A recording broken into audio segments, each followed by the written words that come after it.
میں اپنا کام پورا کر چکا ہوں۔ قوم کو جس چیز کی ضرورت تھی وہ اسے مل گئی۔ اب یہ قوم کا کام ہے کہ وہ اسے تعمیر کرے۔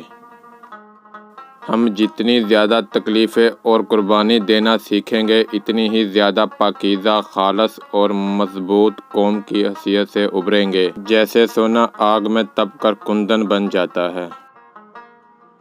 جب حکومت تعریف کی مستحق ہو تو آپ اس کی تعریف کریں، اور جب تنقید کی مستحق ہو تو بے خوفی سے تنقید کریں۔ علم تلوار سے بھی زیادہ طاقتور ہے، اس لیے اپنے ملک میں علم کو بڑھائیں، کوئی آپ کو شکست نہیں دے سکتا۔ میرے پیغام کا خلاصہ یہ ہے کہ ہر مسلمان کو دیانتداری، خلوص اور بے غرضی سے پاکستان کی خدمت کرنی چاہیے۔ دنیا میں ایسی کوئی طاقت نہیں جو پاکستان کا وجود ختم کر سکے۔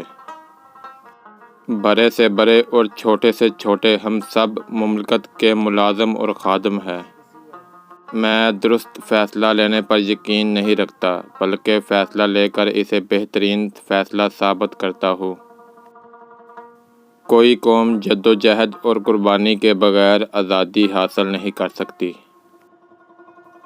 دنیا میں دو قوتیں ہیں، ایک تلوار اور دوسری قلم۔